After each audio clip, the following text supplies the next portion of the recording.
ನಮ್ಮ ಅರ್ಬಾಜ್ ಅವರು, ಆಮೇಲೆ ನಮ್ಮ ಮೇಡಮ್ ಅವರು ಇದ್ದಾರೆ, ಅವರು ಆಗ್ಬೋದು, ಇವರೆಲ್ಲರೂ ಒಳ್ಳೆ ಇದಾಗ್ತಾ ಇದೆ. ಯೂನಿವರ್ಸಿಟಿನಲ್ಲಿ ಆಗ್ಬೋದು, ಈ ಕಡೆ ನಮ್ಮ ವುಮೆನ್ಸ್ ಕಾಲೇಜಲ್ಲಿ ಆಗ್ಬೋದು. ವುಮೆನ್ಸ್ ಕಾಲೇಜಲ್ಲಿ ಏನಾಗಬೇಕಂದ್ರೆ ನಮ್ಮ ವುಮೆನ್ಸ್ ಕಾಲೇಜ್ ಸಿಂಡಿಕೇಟ್ ನಮ್ಮ ರಗಣ್ಣ ಅವರೆಲ್ಲ ಇವ್ರನ್ನ ಕಾಂಟ್ಯಾಕ್ಟ್ ಮಾಡ್ತಾರೆ.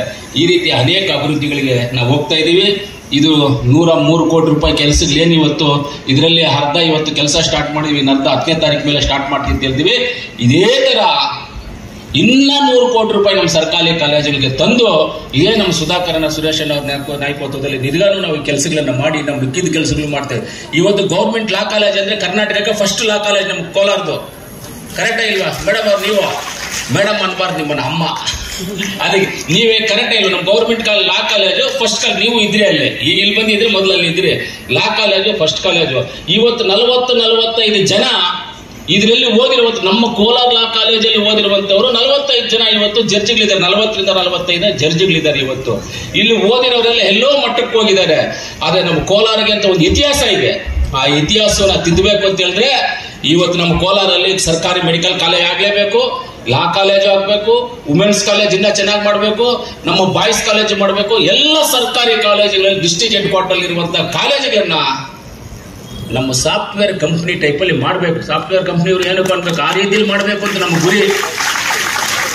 ಕೆಲವರು ಇಲ್ಲಿಂದ ಹೋಗಿ ಅದು ಇದು ಅಂತ ಸುಳ್ಳುಗಳು ಹೇಳಕ್ ಹೋಗ್ತಾರೆ. ಎಲ್ಲಿ ಸುರೇಶನ ಹತ್ರ ಹೋಗ್ತಾರೆ, ಇನ್ನೊಬ್ಬರ ಹತ್ರ ಹೋಗ್ತಾರೆ, ಇನ್ನೊಬ್ಬರ ಹತ್ರ ಸುಳ್ಳುಗಳು ಹೇಳಕ್ ಹೋಗ್ತಾರೆ. ಅವರೆಲ್ಲ ಅವ್ರ ಮಾತು ಕೇಳೋದೇ ಇಲ್ಲ. ಆದ್ರೂ ನಾವೇನ್ ಹೇಳ್ತೀವಿ, ಕೆಲಸ ಮಾಡಬೇಕು, ಕೆಲಸ ಮಾಡೋಕ್ಕೋಸ್ಕರ ಬಂದಿದ್ದೀವಿ, ಕೆಲಸ ಮಾಡ್ತೀವಿ ಅನ್ನೋ ಉದ್ದೇಶದಿಂದ ಕೆಲಸ ಮಾಡ್ತೀವಿ. ಒಂದನ್ನು ಮಾತ್ರ ಹೇಳಕ್ ಲಾಸ್ಟ್ ಆಗಿ ಇಷ್ಟಪಡ್ತೀನಿ, ನಾನು ಜಗಳ ಮಾಡ್ತೇನೆ. ಆದ್ರೆ ಯಾವುದ್ರ ಮೇಲೆ ಜಗಳ ಮಾಡ್ತೀನಿ ಅಂದ್ರೆ ಕೆಲಸದ ಮೇಲೆ ಜಗಳ ಮಾಡ್ತೀನಿ. ರೋಡಲ್ಲಿ ಹೋಗುವ ಜಗಳ ಮಾಡೋದಿಲ್ಲ, ಮನೆಯಲ್ಲಿ ಜಗಳ ಮಾಡೋದಿಲ್ಲ, ಯಾರ ಆಫೀಸರ್ಸ್ ಮೇಲೆ ಜಗಳ ಮಾಡೋದಿಲ್ಲ, ಆಫೀಸರ್ಸ್ ಮೇಲೆ ಜಗಳ ಮಾಡೋದಿಲ್ಲ. ಆದ್ರೆ ಕೆಲಸದ ಮೇಲೆ ಜಗಳ ಮಾಡ್ತೀನಿ. ಕೆಲಸ ಮಾಡಿಸ್ತೀವಿ, ಕೆಲಸ ಮಾಡೇ ತೀರ್ತೀವಿ. ಇನ್ನೇಕ ಕೆಲವೊಂದು ಕಾರ್ಯಕ್ರಮಗಳು ಇದಾವೆ, ಅದೆಲ್ಲ ಅಪ್ರೂವಲ್ ಆಗಿ ಬಂದ್ಮೇಲೆ ಹೇಳ್ಬೇಕಾಗ್ತದೆ. ಮೊದಲನೇದಾಗಿ ನಾನು ಕೇಳ್ಕೊಳ್ಳೋದಿಷ್ಟೇ, ಒಳ್ಳೆ ವಿದ್ಯೆ ಕೊಟ್ಬಿಟ್ಟು ಒಳ್ಳೆ ಉದ್ಯೋಗ ಕೊಟ್ಬಿಟ್ರೆ, ರೈತರಿಗೆ ಒಳ್ಳೆ ಫೆಸಿಲಿಟೀಸ್ ಕೊಟ್ರೆ, ಏನಕ್ಕೆ ನಮ್ಮ ಹತ್ರ ಯಾರು ಬರ್ತಾರೆ? ಹಾಸ್ಪಿಟ್ಲು, ಎಜುಕೇಶನ್, ಎಂಪ್ಲಾಯ್ಮೆಂಟ್, ಅಗ್ರಿಕಲ್ಚರ್, ಈ 4 ನಾವು ಕ್ಲಿಯರ್ ಆಗಿ ಕೊಟ್ಬಿಟ್ರೆ ನಮ್ಮ ಹತ್ರ ನನ್ನ ಹೊಡ್ಕೊಂಡು ನಾವೇ ಕುತ್ಕೋಬೇಕು. ಅವ್ರವ್ರ ಕೆಲಸದಲ್ಲಿ ಅವ್ರವ್ರು ಬ್ಯುಸಿಯಾಗಿ ಅವ್ರವ್ರು ಇಟ್ಬಿಡ್ತಾರೆ. ಇಷ್ಟು ಕೊಟ್ರೆ ಸಾಕು, ನಾವು ಬೇರೆ ಏನು ಕೊಡೋದು ಬೇಡ ಈ ದೇಶಕ್ಕೆ. ಇಷ್ಟೇ ಕೊಟ್ರೆ ಸಾಕು.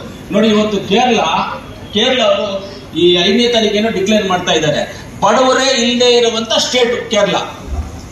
ಏನಪ್ಪ ಗೊತ್ತಾ? ಇದು ಯಾರಿಗಾದ್ರೂ ಗೊತ್ತಾ? ನೋಡಿದೀರಾ? ಯಾರಾದ್ರೂ ಕೇಳಿಸ್ಕೊಂಡಿದ್ದೀರಾ? ಈ 10ನೇ ತಾರೀಕೇನೋ ಮಾಡ್ತಾ ಇದ್ದಾರೆ ಕೇರಳದಲ್ಲಿ. ಬಡವರು ಇಲ್ಲ ನಮ್ಮಲ್ಲಿ, ಎಲ್ಲ ನಾವು ಬಿಲೋ ಪಾವರ್ಟಿ ಬಿಟ್ಟು ಊಟಕ್ಕೆ ಓಡಾಡಕ್ಕೆ ಖರ್ಚಿಗೆ ಇಲ್ಲ ಅಂತ ಕೇರಳ ಅವರು ಡಿಕ್ಲೇರ್ ಮಾಡ್ತಾ ಇದ್ದಾರೆ. ಇವತ್ತು ಇಂಡಿಯಾದೆಲ್ಲ ಫಸ್ಟ್ ಸ್ಟೇಟು. ಆ ತರ ನಮ್ಮ ಕೋಲಾರ ಜಿಲ್ಲೆಯನ್ನು ನಾವು ಮಾಡ್ಕೋಬೇಕಂದ್ರೆ ಈ 4 ಕೆಲಸಗಳನ್ನ ನಾವು ಮಾಡ್ಬೇಕಾಗ್ತದೆ. ಖಂಡಿತವಾಗ್ಲೂ 4 ಕೆಲಸವನ್ನು ನಾವು ಮಾಡ್ತೀವಿ. ಅಭಿವೃದ್ಧಿ ವಿಚಾರದಲ್ಲಿ ಹಿಂದೆ ಹೋಗೋದಿಲ್ಲ, ಅಭಿವೃದ್ಧಿ ವಿಚಾರದಲ್ಲಿ ಎಲ್ಲರ ಹತ್ರ ಇರ್ತೀವಿ.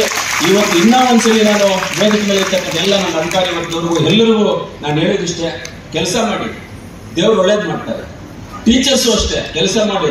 ಇವತ್ತು ನನ್ನ ಹುಟ್ಟಿದ ಹಬ್ಬದ ದಿವಸ ನಮ್ಮ ಗುರುಗಳಾದಂತ BT ಕೃಷ್ಣಪ್ಪ ಅವ್ರಿಗೆ ಪಾದಕ್ಕೆ ನಮಸ್ಕಾರ ಹಾಕಿ ನಾನು ಬರೋದು. ನನ್ನ ಹುಟ್ಟಿದ ದಿವಸ ಹತ್ರ ಹೋಗಿ ನನ್ನ ತಂದೆ ತಾಯಿಗೆ ನಾನು ನಮಸ್ಕಾರ ಹಾಕ್ತೀನಿ ಇಲ್ವೋ, ನನ್ನ ಗುರುಗಳಿಗೆ ನಾನು ನಮಸ್ಕಾರ ಹಾಕ್ತೀನಿ. BT ಕೃಷ್ಣಪ್ಪ ಅವರಂತ ನಮ್ಮ ಗುರುಗಳು, ಅವ್ರ ಪಾದಕ್ಕೆ ನಮಸ್ಕಾರ ಹಾಕೊಂಡು ಕೊಡ್ತೀನಿ. ಆದ್ರೆ ಸರ್ಕಾರಿ ಎಂಪ್ಲಾಯ್ಸು ಅಷ್ಟೇ, ಟೀಚರ್ಸು ಅಷ್ಟೇ. ತಂದೆ ತಾಯಿಗೆ ಯಾರು ಭಯ ಪಡೋದಿಲ್ಲ, ಟೀಚರ್ಸ್ ಅಂತ ಭಯ ಪಡ್ತಾರೆ. ಹುಡುಗರಾಗ ನಾವೆಲ್ಲ ಭಯ ಪಡ್ತಾ ಇದೀವಿ. ಆ ರೀತಿ ಟೀಚರ್ಸು ಅಷ್ಟೇ, ಸರ್ಕಾರಿ ಎಂಪ್ಲಾಯ್ಸು ಅಷ್ಟೇ ಒಳ್ಳೆ ಕೆಲಸ ಮಾಡಬೇಕು. ಆದ್ರೂ ನಾನು